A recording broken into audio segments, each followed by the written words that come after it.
there someone discussing?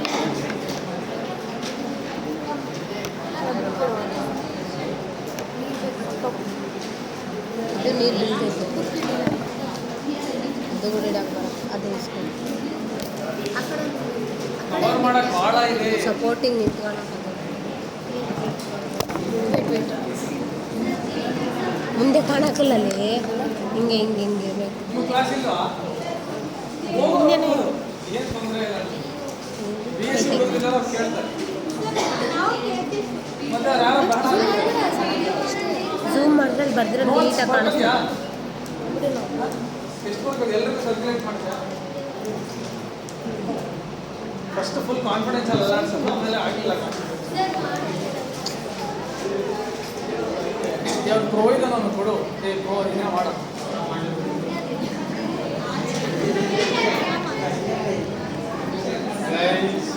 ಎಲ್ಲ ಸುಮ್ಮನೆ ಒಂದ್ಸತಿ ಬಿಡು ಝೂಮ್ ಬರ್ತಿದೆ.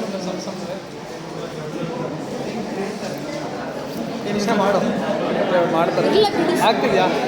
ಹಾಂ yes right. So what is a parasite? Study of No, what is a parasite? study. It includes fungal. Okay, I'll tell this. Parasite is any organism. Parasite is Any which derives nutrition. Which derives nutrition from an external organism. From an external organism or a host. Or a host. And this parasite will not benefit the host. This parasite will Not benefit the host. So not benefiting is a important thing about a parasite. Fine? Right? Now these parasites could be of two types. They could be of 2 times. So you understood what is a parasite? A parasite is an organism which stays on another host which does not benefit the host.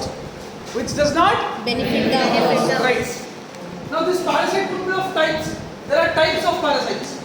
They could be ectoparasite or they could be endoparasite.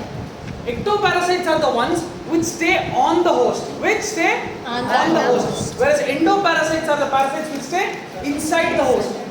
They are the parasites which stay Inside the host. Right? Now these ectoparasites, they do not penetrate into the host. Whereas endoparasites, they penetrate into the host. Right? Now these endoparasites which stay within the host, like the ones which are there within our GIT, like when amoebiasis happens, in that type of a condition, these parasites can again be divided into 2 classes. They can be divided into 2 classes. protozoans and helminths. Protozoans and Elements. protozoans are unicellular. Protozoans are Unicellular. whereas helminths are, they could either be flat or round. They could either be flat or round. So helminths are the parasites which are either round or flat in structure. Heard of roundworms? Heard of flatworms? Heard of ascaris? Ascaris? Heard of giardiasis? Right? Yes. So they could either be, they'll be like worms. Usually they'll have a segmented body. Usually they'll have a segmented body. They'll be dorsoventrally flattened. They'll be dorsoventrally, Flat. or they could be round, or they could be Round. round. They usually have a head. They'll have a hook. They'll have a proboscis. They'll have a sucker. They'll usually bind to the host cell and they'll start deriving the nutrition. Like they'll go to the GIT, they'll get attached, they'll start sucking the blood, right? So that is endoparasites. Those are endoparasites. Or you have these ectoparasites like leech, right? Ringworm, worms which like they come out of the body. So ringworm in that aspect is a fungus actually, but there are other type of worms which usually stay on the skin. Right, that is the broad classification. That is the broad classification. We'll talk about the cycle. I'll let you people write it down and tell detailedly. You'll write it down. But talking about the cycle, a parasite usually has a complex cycle. Now you'll ask me, what is a complex cycle? What is a? Complex cycle. Whenever a parasite is restricted to a single host, whenever a parasite is having a single host, it is called as a simple life cycle. It is called as a? simple life cycle. When it has more than 2 or 3 hosts, when it has More than 2 or 3 hosts, it is called as a complicated life cycle or a complex life cycle. Understood? Now let's say one worm will just be within my body and it will die off. But there are some worms which first they will reproduce in the snails, then snails will lay eggs, that will be carried by another organism which it will infect, that worm will infect, and then that will come and bite us. Fine. In dengue what happens? The parasites are within mosquitoes.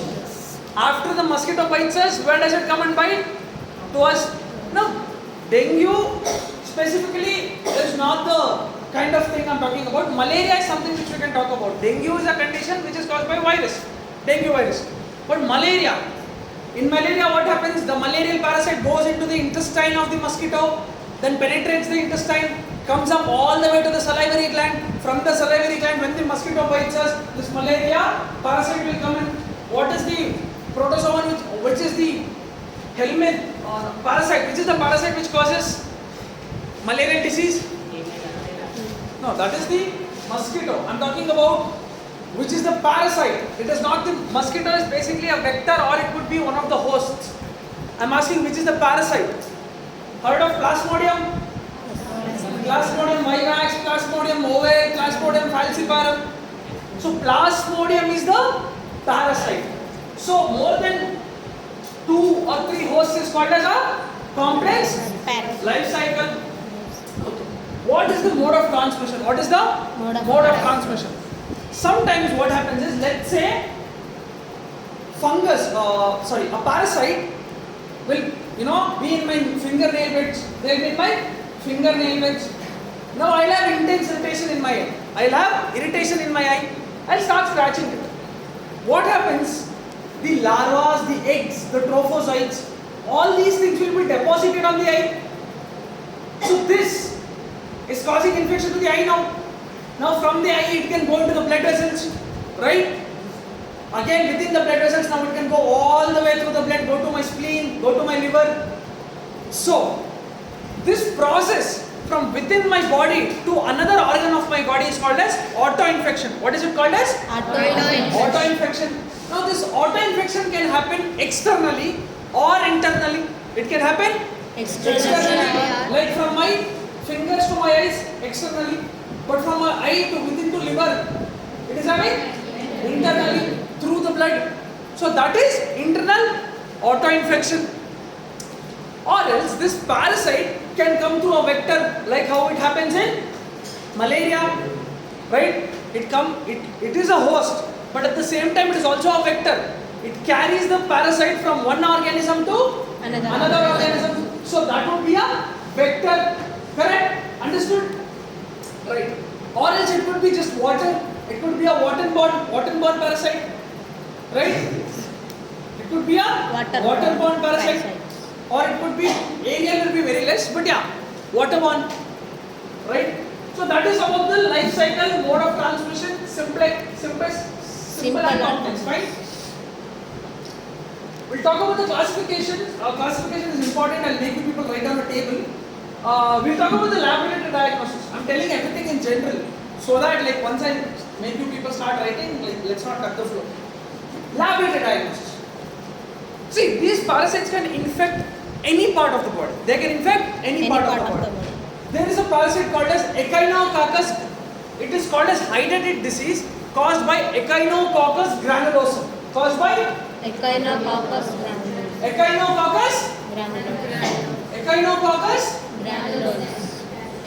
granulosum. It is also called as dog tapeworm. It is called as dog tapeworm. Giardiasis. Heard of giardiasis? This infects the stomach and basically the intestinal system, right? Intestinal system. This Echinococcus granulosum is very specific for the liver. It is specific for the liver. It stays within the liver. It becomes such a big hydrated. Like sometimes if you operate the liver and open, you will find such big mass of Echinococcus granulosum. Nobody will get to know. It will keep increasing. The liver will increase in size. When you have giardiasis, it will go infect the intestine. It will go infect the intestine. There are some parasites which are specific to skin. Whenever they infect, they will go through the blood and they will come to the subcutaneous tissue. So that the reason why they come is it is favorable for them to reproduce them. It is favorable for them to reproduce. Okay. When I spoke about reproduction, I remember two things. In cycle, remember two things. One, okay, in host, remember two things. Remember two things. One host.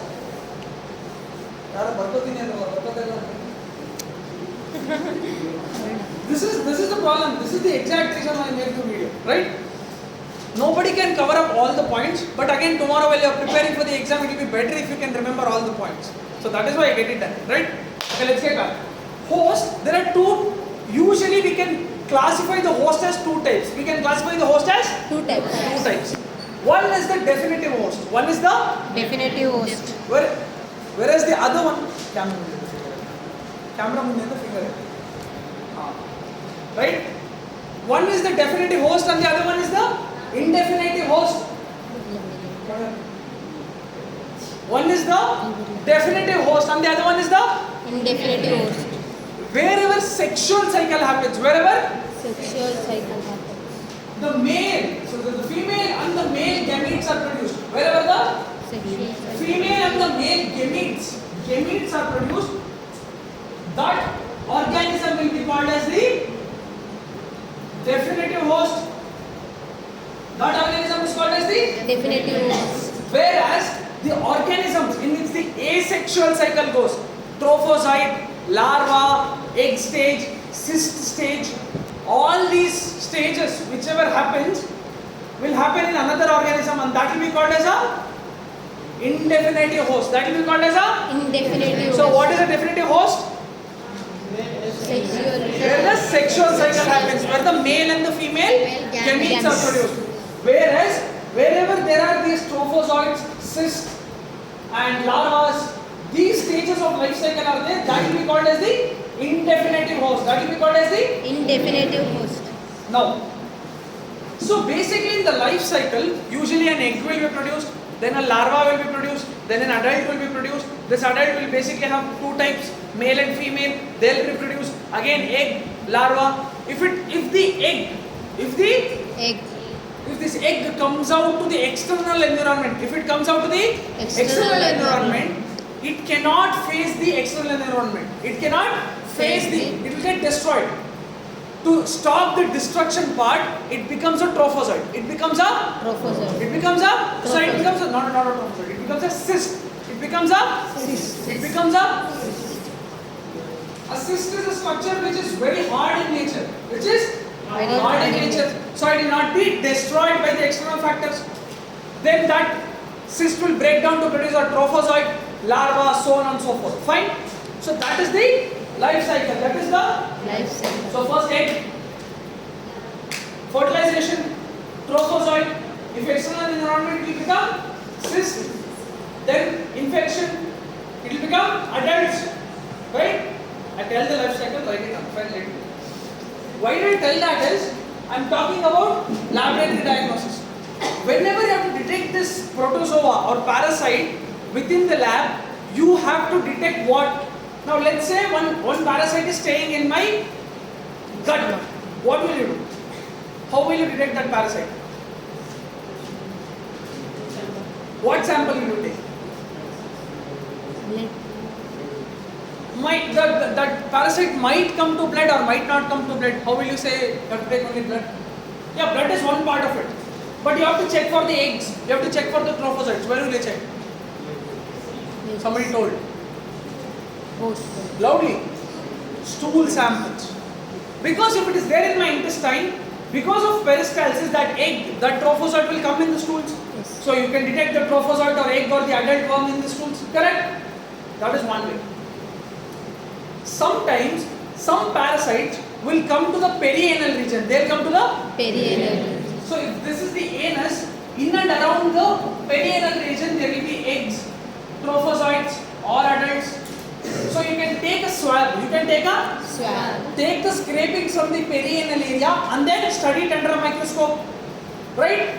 Take the perianal swab, then study under a microscope. Right? So basically the main modality of checking is a stool sample. The main modality of checking is a stool sample. Fine? Laboratory. See, usually when you look at the stools, whenever you Look up. if the fungus, so please stop. Good afternoon. See, if the parasite has infected my nail bed, what will I do? I take the scrapings from the nail bed, study it under a microscope. If it has usually the parasites have a tendency to infect the GIT. They have the tendency to infect the GIT. So what do? Is we take this stool sample, we put it under a microscope, but before that we do something called as mounting. Mounting. You understand what is mounting? What we do is we take the stool sample, we add some iodine. Right?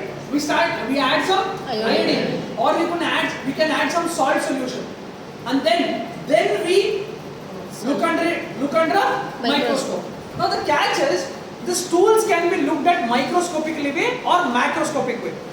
Whenever you take the stools itself, so usually in what is the stools collected? The stools are collected in a corkscrew type of box, in a tight container. Fine.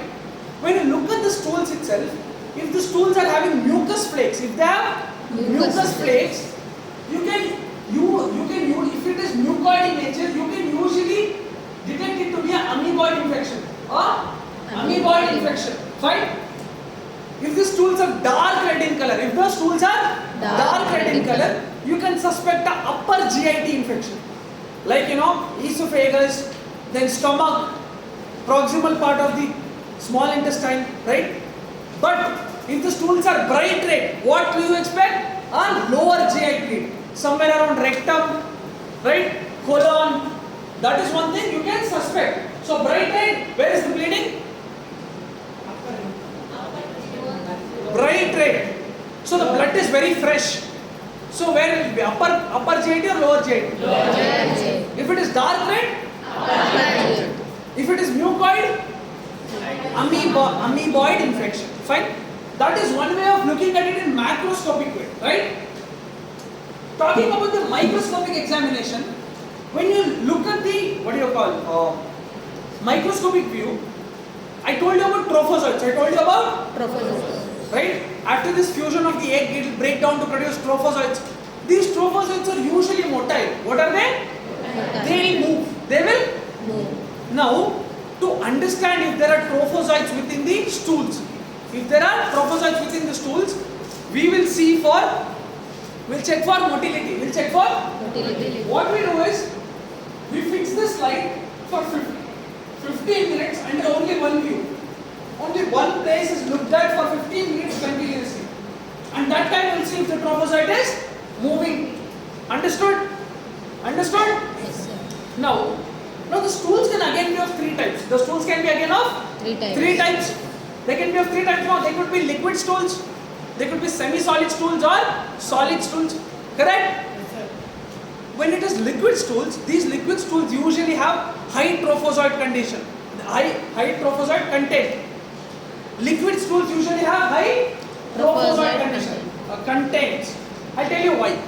Trophozoites are almost like they don't have a protective coat.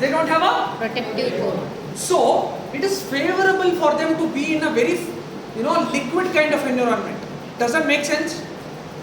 See, if it is a very liquid kind of environment, a trophozoite can easily survive and it can easily move, right?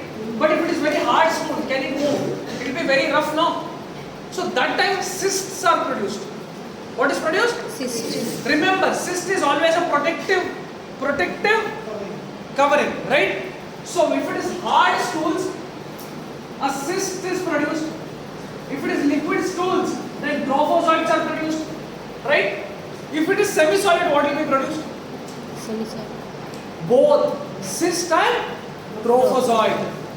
So in a semi-solid type of stool, both trophozoites and cyst will be present. Fine? Okay. So we're done with the macroscopic examination, we're done with the microscopic examination. We spoke about the motility. Iodine mount. So you usually take a 10% of iodine. You take the stools, you make a small paste of it, smear it on the slide, put a cover slip, observe. First, you look through a large microscope. You look through a large microscope, or what do you call? High power, low power magnification. You look through a those like something like a biconvex lens, like a magnification lens. You just look at it. Then you will focus through a 45x lens. Through a 45x lens. Fine. So that mount can be either iodine. That solution could either be iodine, or it could be saline, like salt solution, NaCl, or it could be a fixed mount, like where you put all important ingredients and just fix the slide itself. Usually whenever we are studying in the laboratories, to understand the morphology, to understand the structure of the trophozoites, we look into fixed samples. You can't multiple times take a stool and then make a smear and then keep looking, no. You will create a fixed sample and just keep observing it. All the students learn from a fixed sample. Fine? Right. Now we'll talk about the concentration techniques. We'll talk about the concentration. Now let's say a person has given his stool sample in a yellow box. Fine. Usually the boxes are yellow in color. Right. In this box there are certain amount of stools. Right. But what is the probability the stools is full of, what do you call, parasite? Does it make sense?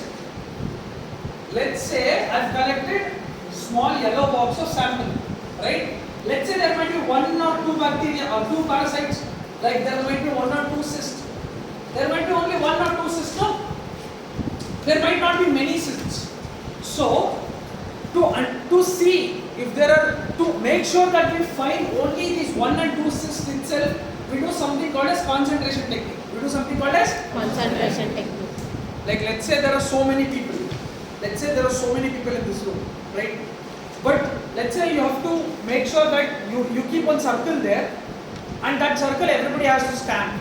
If everybody go and approach in all directions, will you be able to scan the circle? But if you make a line and each one goes and stands on it, will you be able to find it? No. Yes. Like that, what we do here.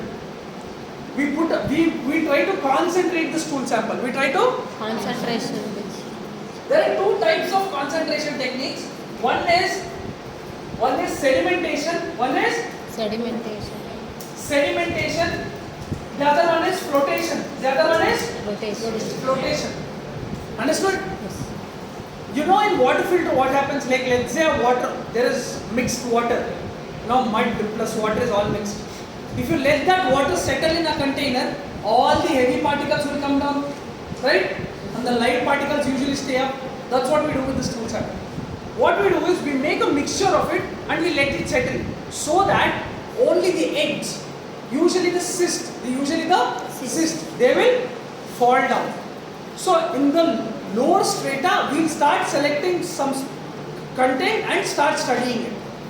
In flotation techniques, the trophozoites, the eggs and the cysts, they will not sink, they will float. Like let's say you take thermocol and then you mix in water. What will happen ultimately to thermocol? They will float. So that is what we do in flotation technique. We do in flotation technique. Right? So that is the concentration technique. That is the Concentration technique. fine.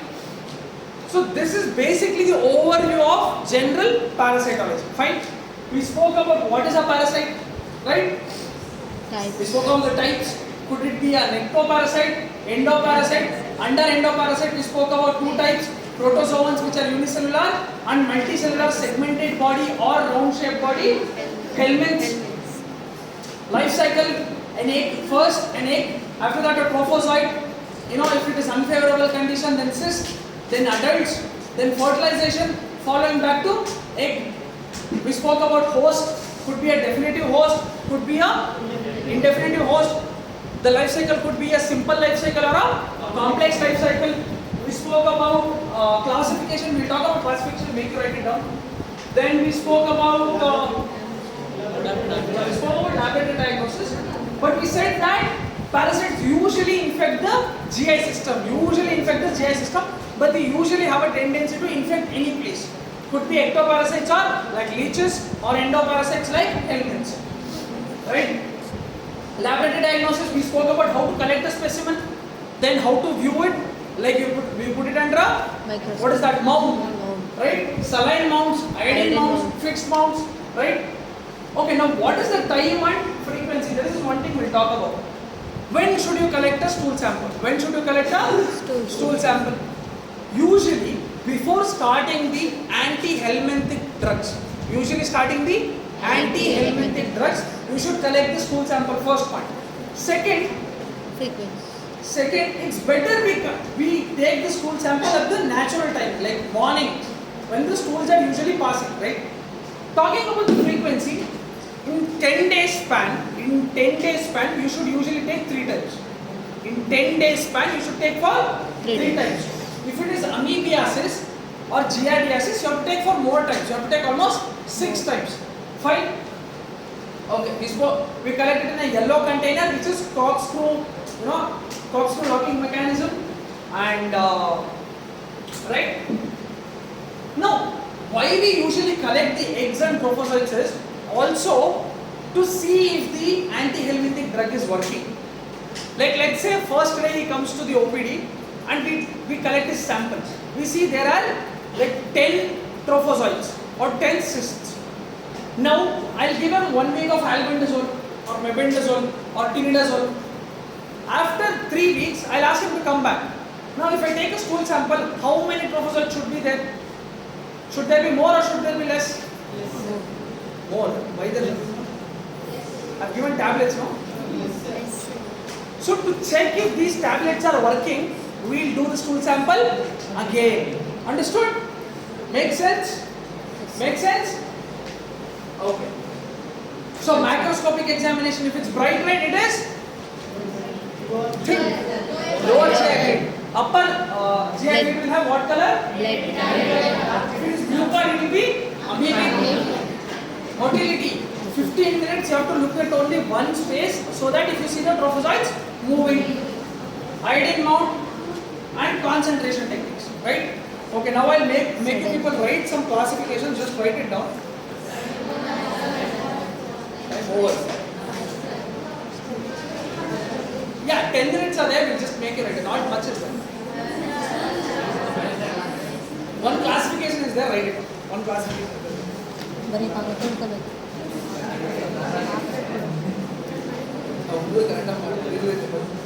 First, write down medically important protozoans.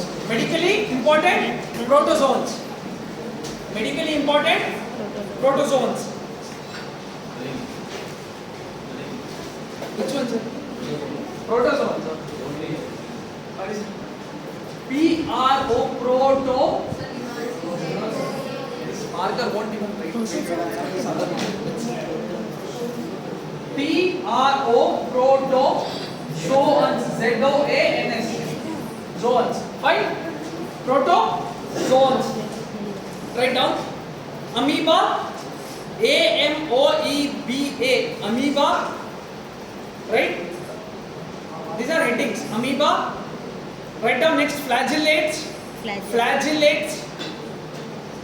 Flagella. F-L-A-G-E-L-L-A. Flagellates. Right? Then write down epicomplexa.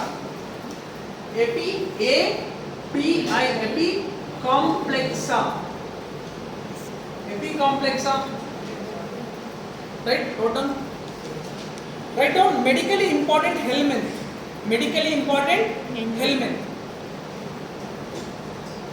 Write down cystode.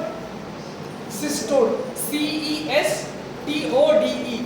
Cystode.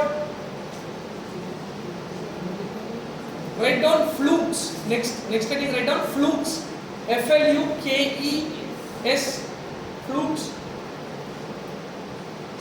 Write down nematodes. Nematodes, N-E-M-A, nematodes. In that write down bracket intestinal. Next write down again nematodes, but write down bracket somatic. S-O-M-A-T-I-C, somatic. Fine. In amoeba, what I had asked you to write first, amoeba. I had asked you to write amoeba, no? Yes, sir. In that write down entamoeba histolytica. Entamoeba. Okay, I'll write that. Entamoeba histolytica. Right? E-N-T-N, amoeba histolytica. Right? Write down free living amoeba. In that write down free living amoeba.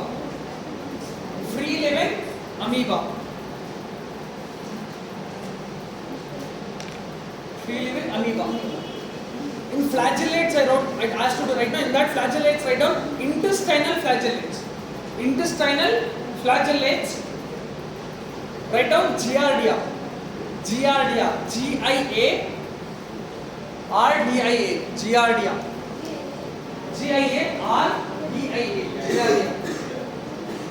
Right?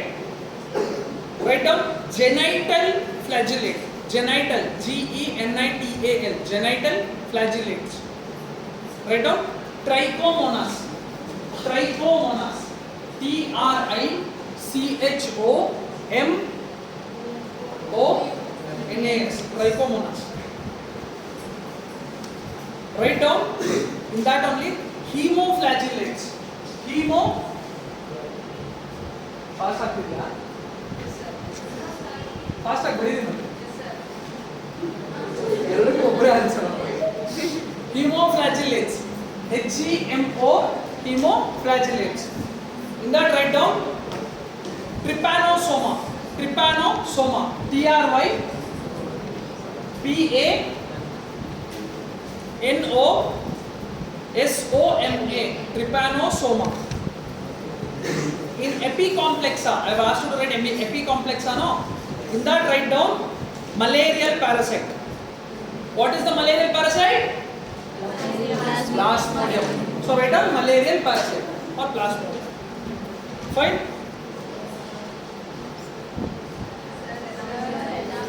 Yeah, over, almost done. Actually, there are two more tables which I could have asked you to write. Medically important. Okay, over. Right. Now, medically important helminth. In helminth, write down cystode. Cystode you have written, no? Yes, sir. In cystode, write down Glucose. tinea. T-A-E-N-I-A. Tinea. T-A-E-N-I-A.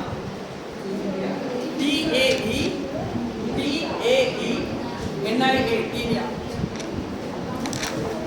Write down echinococcus.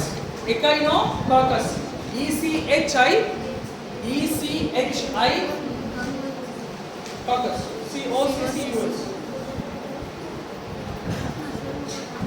In flukes, Sir, ಮುಂದೆ I ಬನ್ನಿ. had asked you to write flukes, no? Next flukes. In flukes, ಆಗೋಯ್ತು. In flukes, write down fasciola. F-A-S-C-I-O-L-A. Fasciola.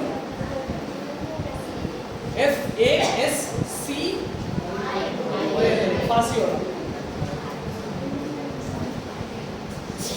Write down cystosoma. Soma.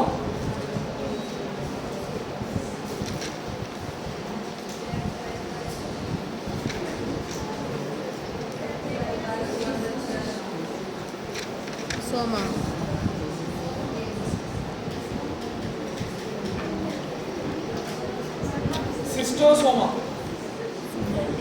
S-C-H-I-S-T-O-S-O-M-A. Cystosoma, right? Then write down in nematodes. Write down ascaris. Write down ascaris. A-S-C-A-R-I-S. Ascaris. Ascaris over. Write down hookworm. H-O-O-K-W-O-R-M. Hookworm. H-O-O-K-W-O-R-M, hookworm. Write down in nematodes. In nematodes, write down Dracunculus. Dracunculus. D-R-A-C-U-N-C-U-L-U-S. Dracunculus. Right? Okay. Medically.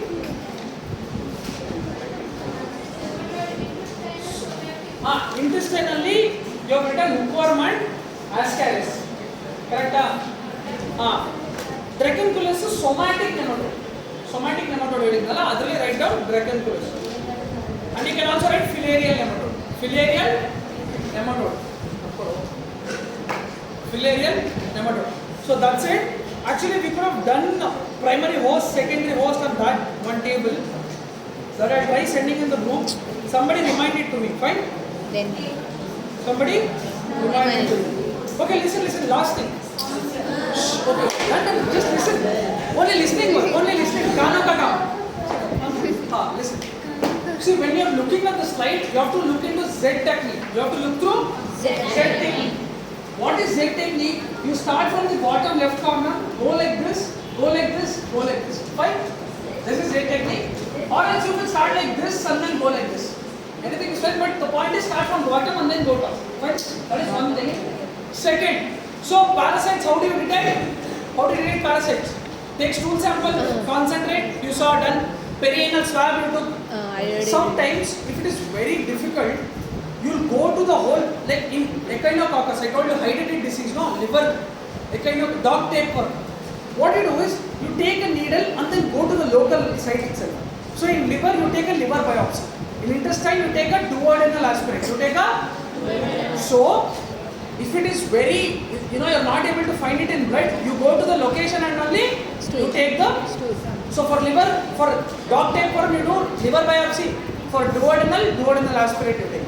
You try to look for the worm, egg, trophozoite, cyst. This is what you do. And how to detect it? Lastly, antigen detection, ELISA, DNA detection, RT-PCR, antibody detection, ELISA, right? Again, hookworm and all the like worms, eggs and all these things you will do. Fine? Understood? Any doubts? Any doubts?